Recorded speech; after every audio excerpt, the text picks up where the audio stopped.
पाकिस्तान और अफगानिस्तान के बीच संबंध बेहद तनावपूर्ण हो गए हैं और ऐसा लगता है कि यह तनाव और बढ़ा तो यह दोनों देश आपस में ही भिड़ जाएंगे। वैसे भिड़े तो यह अब भी हुए हैं, लेकिन जिस तरह के हालात दिख रहे हैं उससे लगता है कि तालिबान किसी भी कीमत पर पाकिस्तान को बख्शने के मूड में नहीं है। पहले उसने 1971 के भारत पाकिस्तान के युद्ध के दौरान की वह चर्चित तस्वीर ट्वीट की जिसमें पाकिस्तानी सेना भारतीय सेना के सामने आत्मसमर्पण कर रही थी। यह तस्वीर ट्वीट कर पाकिस्तान को तालिबान ने संदेश दिया कि यदि उसने हिमाकत की तो हम भी 1971 को दोहराएंगे। लेकिन पाकिस्तान ने तालिबान की चेतावनी को नज़रअंदाज करते हुए प्रतिबंधित तहरीक-ए-तालिबान पाकिस्तान (TTP) के खिलाफ सैन्य कार्रवाई की चेतावनी दे डाली तो तालिबान का गुस्सा एक बार फिर फूट पड़ा है। अफगानिस्तान के टोलो न्यूज के अनुसार अफगानिस्तान के इस्लामिक अमीरात ने पाकिस्तान की हालिया टिप्पणियों को खारिज कर दिया है। इस्लामिक अमीरात के प्रवक्ता जबीहुल्लाह मुजाहिद ने कहा, पाकिस्तानी अधिकारी अफगानिस्तान के बारे में गलत बयान दे रहे हैं। उन्होंने कहा, पाकिस्तानी पक्ष की भी जिम्मेदारी है कि वह स्थिति को हल करे, आधारहीन बातचीत और भड़काऊ विचारों से बचें, क्योंकि ऐसी बातचीत और अविश्वास किसी भी पक्ष के हित में नहीं है। उन्होंने आगे कहा, इस्लामिक अमीरात पूरी कोशिश कर रहा है कि अफगानिस्तान की सरजमी का इस्तेमाल पाकिस्तान के खिलाफ न किया जाए। हम आपको बता दें कि अफगानिस्तान का यह बयान ऐसे समय आया है जब पाकिस्तान के गृह मंत्री राना सनाउल्लाह ने कहा कि TTP आतंकवादी समूह के पास पाकिस्तान अफगानिस्तान सीमा क्षेत्र में 7,000 से 10,000 लड़ाके हैं। राना सनाउल्लाह ने यह भी कहा कि बागियों के साथ उनके परिवारों के करीब 25,000 सदस्य हैं। उन्होंने डॉन न्यूज़ TV से बातचीत करते हुए यह टिप्पणी ऐसे वक्त की जब TTP देश भर में हमले कर रहा है। इसमें राजधानी इस्लामाबाद में हाल में किया गया हमला भी शामिल है। TTP ने नवंबर के बाद से सुरक्षा बलों पर हमले बढ़ा दिए हैं जब उसने पाकिस्तान सरकार के साथ 1 महीने का संघर्ष विराम समाप्त कर दिया था। पाकिस्तानी गृह मंत्री ने यह भी कहा कि TTP को अफगान तालिबान की कामयाबी से बल मिला है। हम आपको बता दें कि माना जाता है कि TTP अल-कायदा का करीबी है और वह पाकिस्तान में कई हमले करने का कसूरवार है, जिनमें 2009 में सेना मुख्यालय पर हमला, सैन्य ठिकानों पर हमले और 2008 में इस्लामाबाद के मैरियट होटल में विस्फोट शामिल है।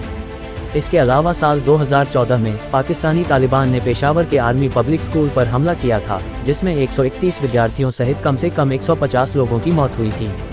उधर आतंकवादियों से मिल रही चुनौतियों को देखते हुए पाकिस्तान के शीर्ष सैन्य और सैन्य नेतृत्व ने देश में आतंकवाद के प्रति कतई बर्दाश्त नहीं करने की नीति अपनाने का संकल्प लिया और हिंसा का सहारा लेने वाले किसी भी और हर तरह के संगठनों से निपटने के अपने दृढ़ संकल्प को दोहराया है।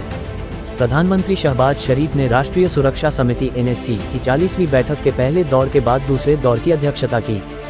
बैठक में सभी सेना प्रमुखों, प्रमुख कैबिनेट मंत्रियों, खुफिया एजेंसियों के प्रमुखों और अन्य उच्च अधिकारियों ने भाग लिया।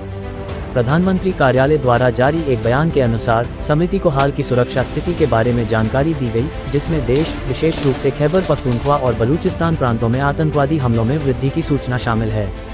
तहरीक-ए-तालिबान आतंकवादियों द्वारा अफगानिस्तान की जमीन के इस्तेमाल का परोक्ष रूप से जिक्र करते हुए बैठक में संकल्प लिया गया कि किसी भी देश को इस तरह की गतिविधियों के लिए अपनी जमीन का उपयोग करने की अनुमति नहीं दी जाएगी। इस बीच पाकिस्तान ने अपने देश में तालिबानियों की धरपकड़ का अभियान भी तेज कर दिया है। पाकिस्तान के पंजाब प्रांत में सुरक्षा प्रतिष्ठानों को निशाना बनाने की साजिश रच रहे तालिबान के 5 आतंकवादियों को गिरफ्तार किया गया है। TTP से जुड़े आतंकवादियों को पंजाब के 3 जिलों शेखुपुरा, DG खान और मुल्तान में खुफिया अभियानों के दौरान गिरफ्तार किया गया। काउंटर टेररिज्म डिपार्टमेंट (CTD) के मुताबिक उनके कब्जे से नकदी के अलावा आत्मघाती जैकेट, विस्फोटक, हथियार और प्रतिबंधित साहित्य बरामद किए गए हैं। CTD ने कहा कि संदिग्ध आतंकवादी पंजाब के शेखुपुरा, DG खान और मुल्तान जिलों में सुरक्षा प्रतिष्ठानों, कानून लागू करने वालों और महत्वपूर्ण इमारतों को निशाना बनाने की योजना बना रहे थे। CTD ने कहा कि उनके खिलाफ आतंकवाद विरोधी अधिनियम और अन्य धाराओं के तहत भी प्राथमिकी दर्ज की गई है।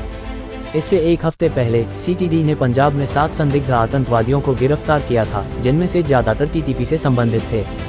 बहरहाल, जिस तेजी के साथ अफगानिस्तान और पाकिस्तान के बीच तनाव और एक दूसरे के प्रति अविश्वास बढ़ता जा रहा है, उसकी परिणति युद्ध के रूप में भी हो सकती है। इसलिए भारत समेत दुनिया के सभी बड़े देशों की नज़र इस क्षेत्र के हालात पर टिकी हुई है।